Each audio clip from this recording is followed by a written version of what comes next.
Buenas tardes, bienvenidos nuevamente a la Cátedra Lorencita Villegas. El día de hoy vamos a hablar de fístulas intestinales.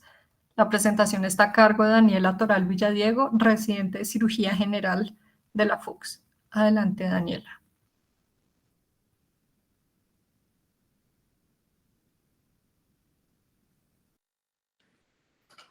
Hola, ¿cómo están? ¿Me escuchan todos? Buenas tardes. Bueno, vamos a comenzar hablando, como ya mi compañera lo dijo, sobre fístulas intestinales. Mi nombre es Daniela Toral, soy residente de cirugía general. Vamos a desarrollar la charla con 10 ítems, inicialmente iniciando por la epidemiología, la definición, la anatomía y su clasificación, la fisiopatología, el diagnóstico, las imágenes que tenemos que tener en cuenta como un apoyo diagnóstico, el estado nutricional, que es un pilar para todos los manejos con fístulas intestinales, el enfoque terapéutico de los pacientes, el tratamiento quirúrgico y por último las conclusiones. Entonces, comenzando un poco con la epidemiología. La etiología vamos a ver que en los niños hay una carencia de cifras para poder tener una carta epidemiológica adecuada. Sin embargo, aquí vamos a hablar de este artículo que está acá, que es un artículo retrospectivo, descriptivo, que consistió en observar 34 pacientes en un hospital pediátrico en México, en Ciudad de México, de los cuales estos 34 pacientes sufrieron de alguna fístula en el yeyuno o en el ilio, que eran notoriamente sintomáticos.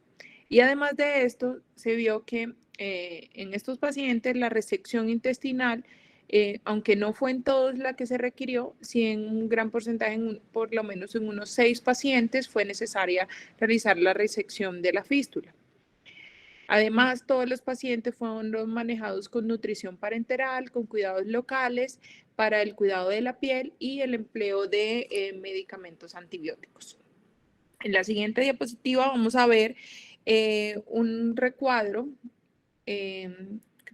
No sale todo, pero se vio en este artículo que aproximadamente un 22 pacientes de estos 34, es decir, un 64.7%, la mayoría fueron de sexo femenino, que vamos a encontrar en otros artículos que en realidad no hay un predictor como tal de género, sino que se puede presentar en algunos estudios más en hombres y en otros más en mujeres. Sin embargo, respecto a la edad, vamos a tener sí un pico notorio, que eso sí lo vamos a ver en la mayoría de artículos, que es aproximadamente entre el 1 a 4 años los pacientes, más o menos en un 38.3% en estos artículos, y los siguientes son todos los pacientes que fueron menores de un año de edad, de 35.3% también aproximadamente.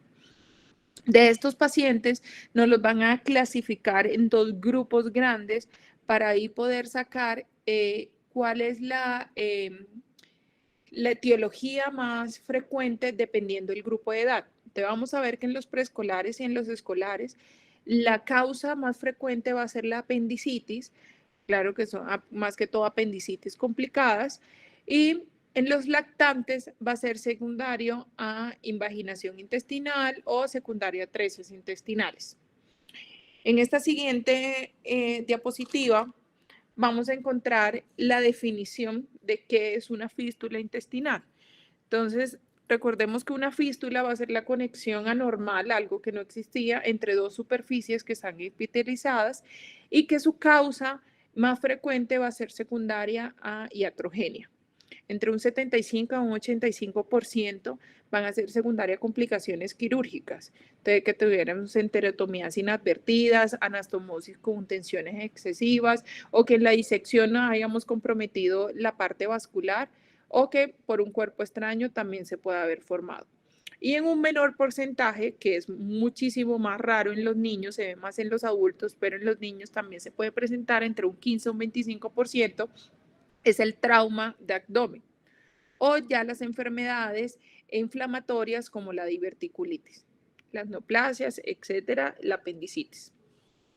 La siguiente diapositiva vamos a hablar sobre las clasificaciones, los subdividimos en 5 grupos para saber que hay muchas maneras de clasificar las fístulas, no se clasifican solamente de una sola forma, pero sí es bueno que en la clasificación por lo menos incluyamos de 2 a 3 en estas subclasificaciones. Entonces, la primera, para que entendamos cómo llamamos o cómo nombramos a esa fístula, va a ser desde el origen y le vamos a sumar el órgano adyacente al cual va a llegar esa fístula. Entonces, ejemplo, si tenemos una fístula que se origina en el intestino delgado y llega a la piel, vamos a tener una fístula enterocutánea. Del siguiente vamos a hablar sobre el gasto. Es importante porque dependiendo del gasto, vamos a ver qué tipo de manejo le tenemos que dar también al paciente. Entonces, tenemos un gasto alto, moderado y bajo. Alto en los niños podemos hablar mayor de 300 o 500, dependiendo de dónde lo estemos leyendo, o 1 mililitro kilogramo día. Moderado de 200 a 500 y bajo menor de 200. La localización va a estar dada entre proximales y distales, proximales por encima del ángulo de Treitz, distales por debajo de este. La etiología, como ya hablamos, iatrogénica o espontánea, dependiendo pues de dónde lo veamos, iatrogénea o secundarias a traumas, a partes infecciosas, inflamatorias. Y quinta va a ser el órgano de origen. Entonces acá la vamos a dividir en tipo 1, tipo 2, tipo 3 y tipo 4, siendo la tipo 1 todas las abdominales, gastroduodenales, esofágicas, la tipo 2 del intestino delgado, la tipo 3 del intestino grueso y la tipo 4 las enteroatmosféricas que sean independientemente de dónde se van a originar. Hablando un poco sobre la fisiopatología, vamos a tener 3 fases. La primera fase va a ser la fase hipersecretora, que es una de las más escandalosas porque más o menos entre el primero y el tercer día después de la formación del estoma, va a durar, bueno, más o menos después de que se forme el estoma del primero al tercer día, este puede durar de 1 a 2 meses y se va a caracterizar porque va a tener grandes pérdidas de volumen. Entonces aquí es donde vamos a encontrar el paciente con la piel quemada, que no se pueda lograr canalizar adecuadamente la fístula porque no está totalmente expuesta hacia el exterior, si tenemos una fístula enteroatmosférica o una fístula enterocutánea. Y esta fase es, aunque la que menos dura entre las 3 fases que vamos a ver, es una de las que más marca el paso a si ese paciente pueda seguir o no con manejo médico. La siguiente es la fase de adaptación que va a aparecer de 3 a 5 días después de que se forme el estoma y esta puede durar hasta 12 meses. Acá ya va a haber una disminución del débito de la fístula, las características ya clínicas del paciente y su gravedad pues van a disminuir y además de eso, todo esto va a favorecerse dependiendo en el estado actual en que se encuentre el paciente. Y la última es la fase de estabilización, que ya va a haber una mayor disminución de todas las pérdidas de líquido y electrolitos y posterior a eso se va a estabilizar, a normalizar un poco más la salida de material del estómago y esta puede durar hasta 2 años. Hablando un poco sobre el diagnóstico, entonces vamos a hablar que la mayoría de las fístulas enterocutáneas posoperatorias se van a identificar en los primeros días y va a ser un escenario predecible. ¿Por qué? Porque el paciente está saliendo materia fecal por la herida quirúrgica o por una parte en un estomita que se vea a través también de la herida quirúrgica. Entonces va a suceder alrededor más o menos del 5.º día. El paciente va a presentar fiebre, puede presentar hilio persistente, puede aparecer un absceso en la herida que no salga completamente, sino que inicialmente aparezca pus y posterior cuando se comienza a drenar, comienza a aparecer secreción, ya sea intestinal, gástrica, dependiendo de dónde sea la fístula. Y dentro de las siguientes 24 horas, esta fístula ya se va a comenzar a manifestar más con el contenido entérico en los apósitos quirúrgicos. Inicialmente, el examen físico es lo ideal, hay que identificarlo con los cambios cutáneos, con la escoración, la irritación. Entre más proximal sea la fístula, el intestino delgado va a ser peor su presentación y pues va a ser tanto las consecuencias, sobre todo para la piel.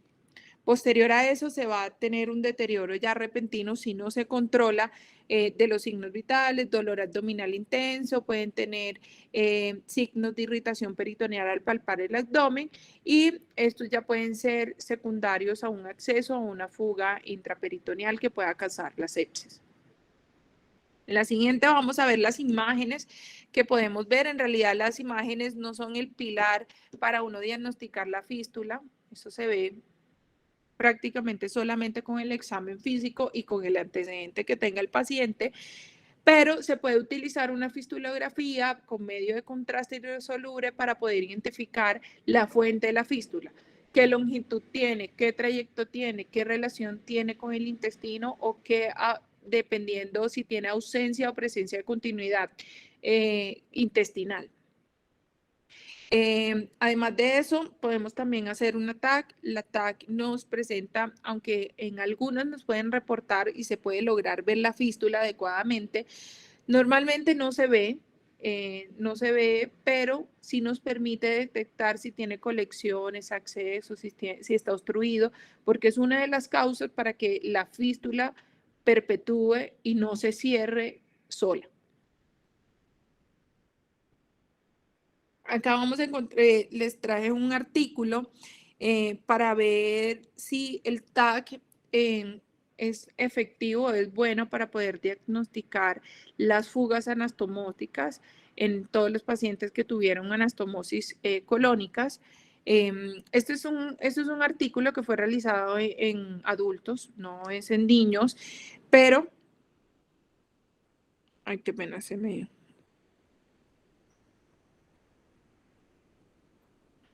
Un momento.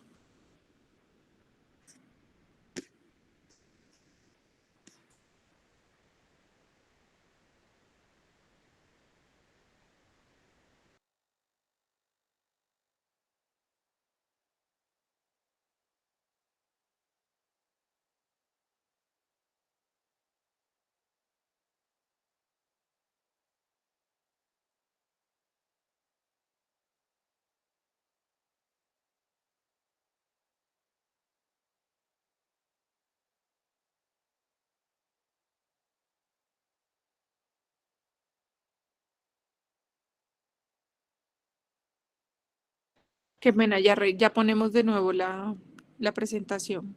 Perdón.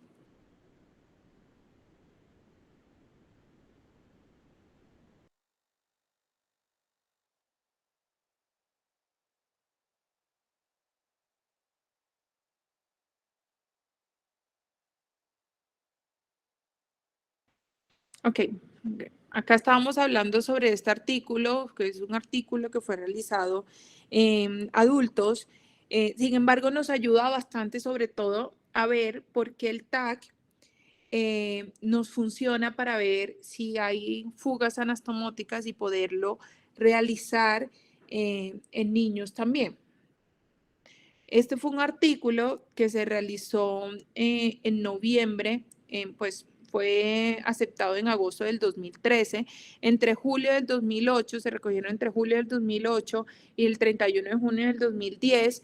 Se recopilaron varios pacientes en un estudio retrospectivo y lo que nos ayudó a esto fue ver por medio de un radiólogo especialista en abdomen, ver qué era lo que nos evaluaba para poder tener una fuga o no de parte intestinal, teniendo en cuenta que este artículo solamente se vio, como le dije, en pacientes que tuvieron un dispositivo con grapado circular, que solamente se utiliza en adultos, y se excluyó a todos los pacientes que tuvieron anastomosis manual, que es la que se hace normalmente en los niños.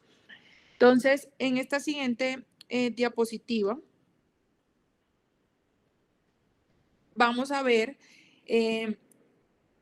como cuatro lineamientos iniciales para poder ver si hay fuga o no.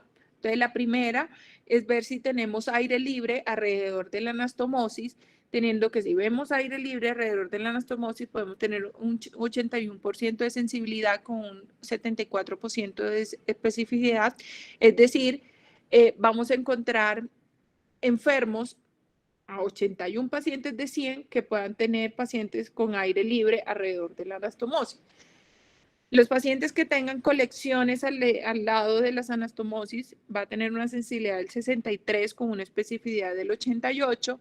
Si tienen extravasación del medio rectal de contraste, porque esto fue algo que le hicieron a estos pacientes, que era administrarle en todos los casos contraste rectal, era una sensibilidad totalmente del 100%. Entonces, si había extravasación, pues ya sabíamos que había fuga de la anastomosis, y si veíamos la integridad de la línea, no era completamente específico para nosotros saber si sí o si no se podría saber si tenga ligando. O sea, verla intacta no significaba que no tuviese riesgo de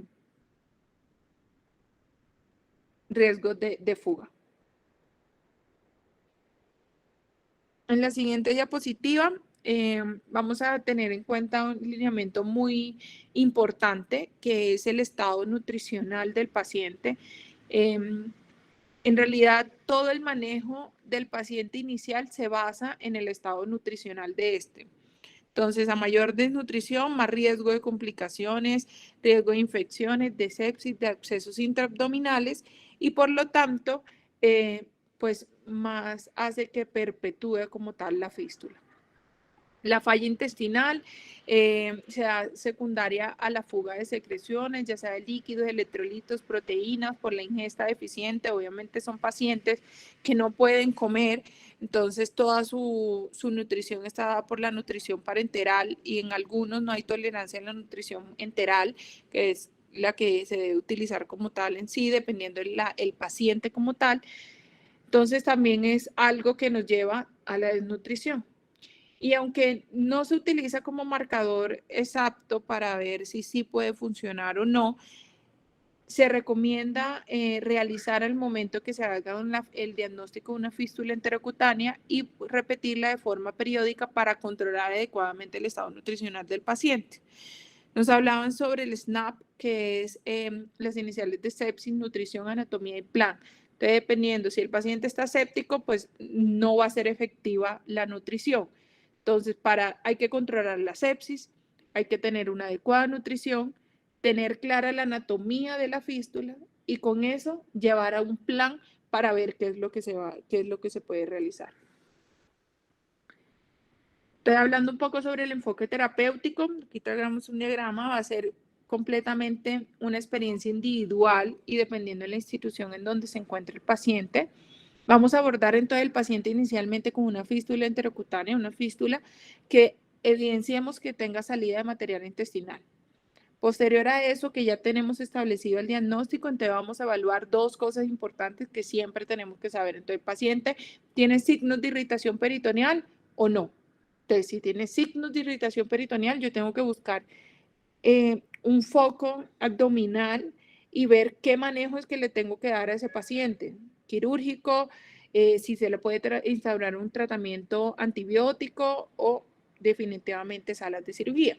Y si no tenemos un paciente con signos de irritación peritoneal, tenemos una fístula enterocutánea, entonces ahí ya comenzamos a evaluar y a definir adecuadamente anatómicamente cómo está la clasificación de la fístula, reponer todas las pérdidas electrolíticas, cuidado y limpieza de la herida para mantener adecuadamente la piel como se debe hacer, porque si no recuperamos la piel, pues no vamos a tener un paciente, eso también nos genera mayores pérdidas, y evaluar el estado nutricional del paciente. Entonces, eso ya varía mucho sobre la institución en donde estemos, donde se esté manejando el paciente. Se puede iniciar entre unas 20 a 30 kilocalorías kilogramo día, que no sean proteicas, y de 1.5 a 2.5 gramos de kilogramo día de proteínas. Además de eso, inicialmente tener un balance positivo en los pacientes, el peso, la albúmina, la PCR, también estarla cuantificando, clasificar si es alta, moderada o baja la fístula para poder definir el manejo y la nutrición parenteral dependiendo del gasto. En el siguiente, que es la continuación a esta, la vamos a dividir entonces en alto gasto y en bajo gasto. En moderado normalmente siempre se mete en alto gasto porque esos pacientes no están como ahí, siempre son esos pacientes que se van más que todo para más de 500 o más de 300. Entonces vamos a hablar Hay que hidratar al paciente, hay que volver a colocar todas las pérdidas que ha tenido el paciente y considerar si necesitamos algún agente de antimotilidad o antisecretores, dependiendo tanto lo que esté drenando el paciente.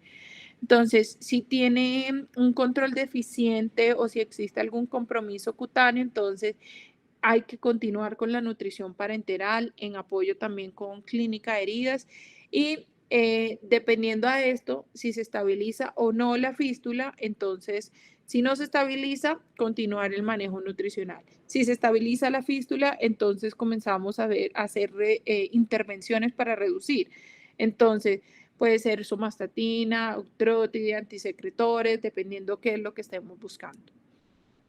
Y si la fístula cerró espontáneamente, pues ya finalizamos como tal el manejo. Y si no, pues entonces ahí sí vamos a ver si necesita o no manejo quirúrgico. Entonces, ¿qué tenemos que ver para que el paciente requiera o tenga criterios para manejo quirúrgico? Uno, que el estado nutricional del paciente sea adecuado. Y dos, que esté sin infección en el momento de decidir que se va a llevar a salas de cirugía.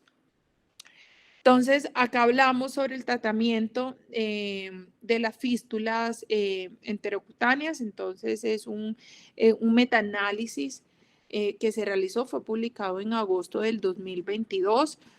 Nos habla más que todo sobre la clasificación, la localización anatómica, los volúmenes de producción, la etiología, la complejidad, de dónde está la fístula, la anatomía, su origen, la longitud. Y dependiendo a esto, ver si se hace un manejo conservador o quirúrgico y dependiendo, pues la mortalidad dependiendo de ese paciente. Entonces, este fue un estudio que se realizó en PubMed y en Google Scholar entre octubre del 2021. Se excluyeron pues todos los casos, revisiones, estudios en animales que no contengan textos en inglés y que fueran menores de 16 años. Se cogieron 53 estudios entre 1975 y en 2020. En total fueron 3.078 pacientes, más o menos entre 6 a 87 años, con una proporción mayor en hombres, entre 1.14 a 1 con respecto, y teniendo en cuenta que la fístula más común que se evidenció en todo este metaanálisis fue la fístula del intestino delgado. Todos los pacientes recibieron nutrición parenteral y solamente con un porcentaje alto, un 72.5%, fueron intervenidos de parte quirúrgica para tratar la fístula. La mortalidad en realidad, pues para todos fue alta, en un 8.5%, pero sin embargo ellos llegaron a la conclusión de que hay que individualizar completamente la etiología de la fístula y la ubicación de la fístula con las condiciones del paciente para establecer adecuadamente un tratamiento, ya sea quirúrgico o médico. El tratamiento quirúrgico, que es lo último que tenemos que pensar en los pacientes con fístula, porque en realidad ahorita les voy a contar un poco sobre el transcurso de las fístulas, es muchísimo más mórbido y tiene mayor mortalidad en tratar de realizar una resección intestinal y volver a hacer una anastomosis.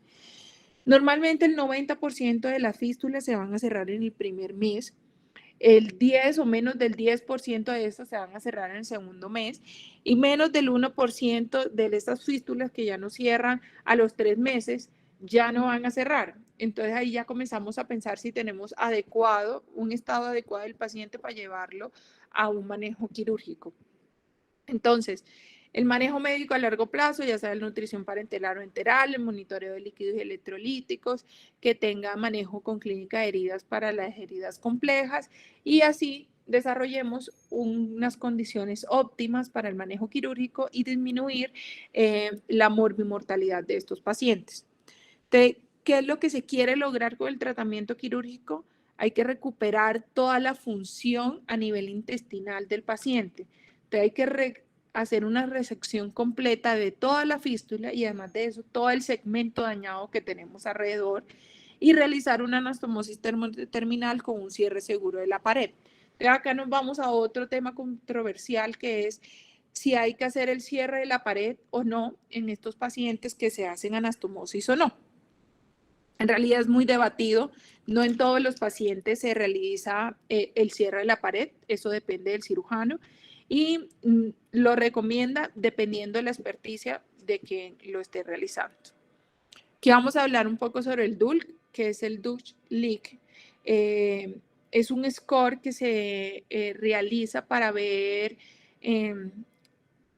qué tan probable pueda fugar esa anastomosis. Entonces, esto es una puntuación postoperatoria. Este estudio se realizó en 5 centros holandeses que fueron operados entre el 2007 y en noviembre del 2009. Fue prospectivo, tuvo una sensibilidad del 97 y una especificidad del 53%.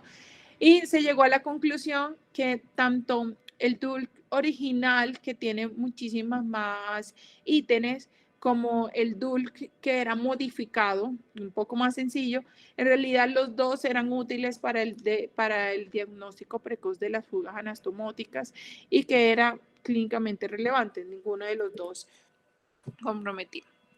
Este es otro estudio que nos habla sobre la validación también sobre el DULC para las fugas anastomóticas y fue realizado también en México.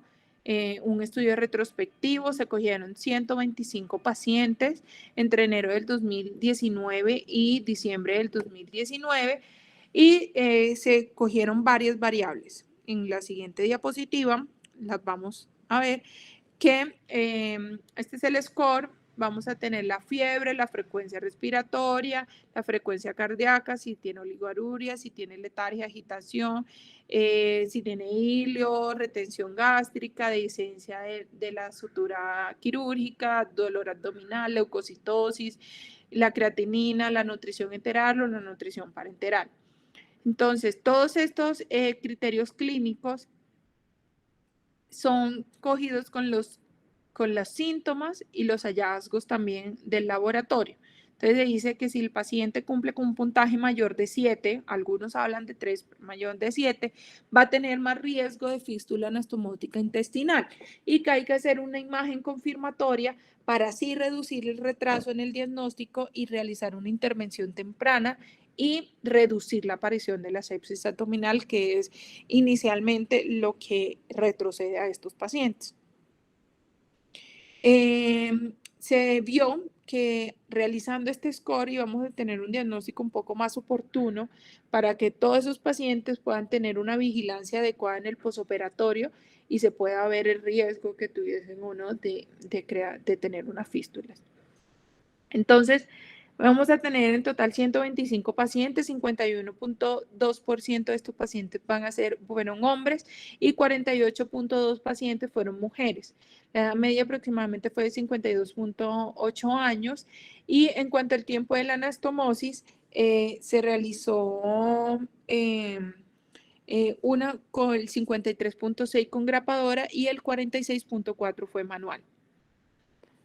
En realidad, la puntuación fue positiva para mayor de 7 puntos en un 23.2% de los pacientes, de los cuales 82.74 pacientes tuvieron fuga anastomótica y el 17.25 pues no tuvo.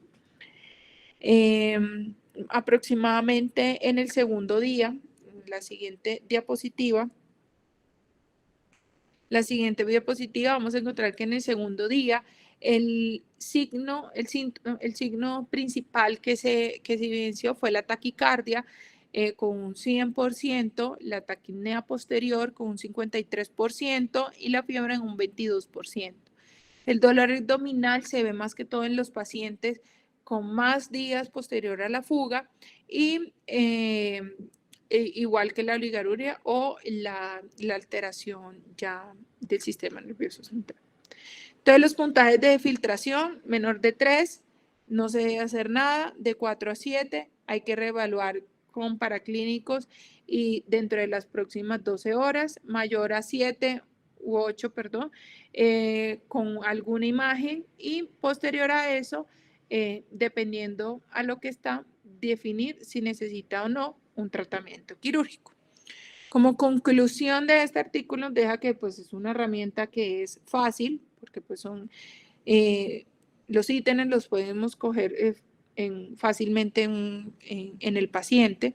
Es fácil de explicar, está disponible completamente en todo centro hospitalario, puede favorecer la reintervención temprana y mejorar el pronóstico del paciente disminuyendo la sepsis y aumentando la supervivencia.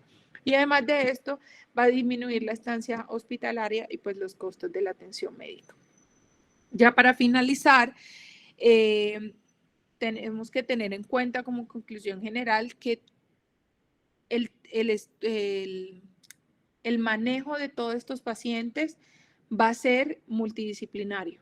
Entonces tenemos que tener un equipo en donde incluya desde un experto en nutrición, el cirujano, el intensivista, o dependiendo de donde se encuentre, el pediatra, donde se encuentre el paciente, la parte de enfermería con clínica de heridas, para así controlar todas estas condiciones del paciente, la infección, el estado nutricional, el balance hidroelectrolítico y evidenciar bien la nutrición adecuada que se le tenga que hacer, nutrición parenteral o nutrición enteral, que es la ideal, y disminuir las intervenciones para así disminuir la mortalidad. ¿Listo? Esto era todo lo que le quería contar sobre fístulas intestinales. Hay muy poco en niños, pero en realidad son muy aplicables todas lo que acabamos de ver también en ellos.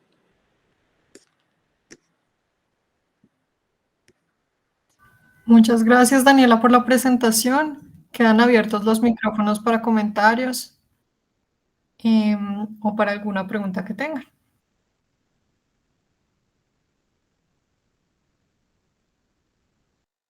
José Saleme había levantado la mano. No, disculpen, fue sin querer, pero excelente presentación. Muchísimas gracias por actualizar los temas. Hay gente de Argentina, mis compañeros acá y compañeras, así que muchísimas gracias. Muchas gracias. ¿Alguien más tiene algún comentario?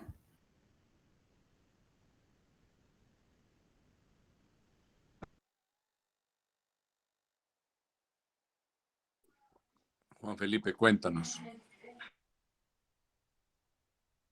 No, profe, estaba aplaudiendo ahí en los emoticones. Muy buena charla, muy buena revisión. Felicidades, Daniela, y a todos. Daniela, muy interesante. Me parece que como cosa grande para el servicio, además de todo lo que nos enseñaste, es empezar a aplicar ese score entre nosotros, porque es bueno, bonito y barato. Me llamó mucho la atención. No hay nada en población pediátrica y podría ser un tema interesante para un futuro trabajo. Pero me gustó muchísimo tu charla, como te lo dije esta mañana. Muchas gracias.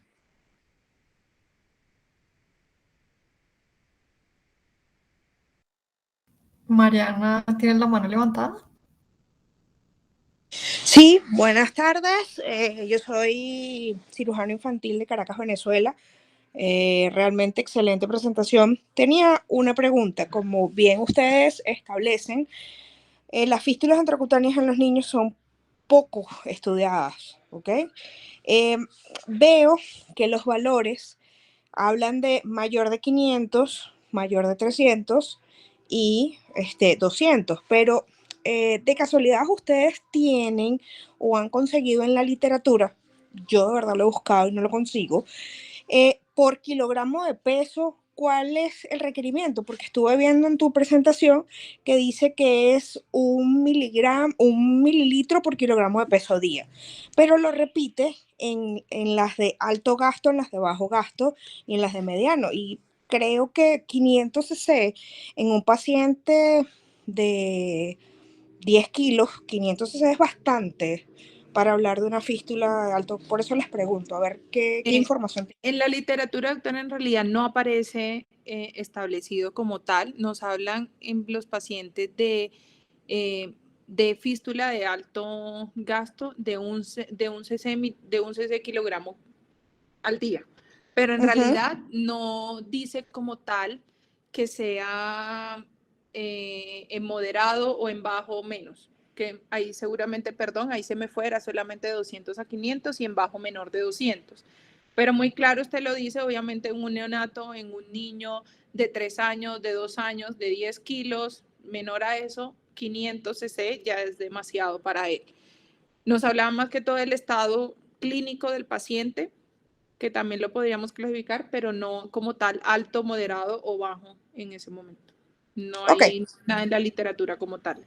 sí, o sea, justamente era para ver si de casualidad ustedes habían conseguido algún metaanálisis que nosotros no hayamos o que hayamos obviado, pues tal vez, pero creo que estamos en las mismas, o sea, creo que es una patología poco estudiada en los niños, a pesar de que se evidencia con mucha frecuencia.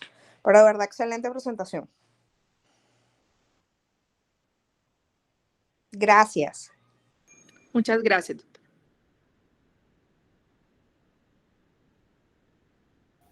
Bueno, muchísimas gracias a todos por su asistencia.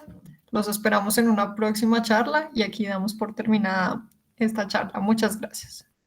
Gracias a todos.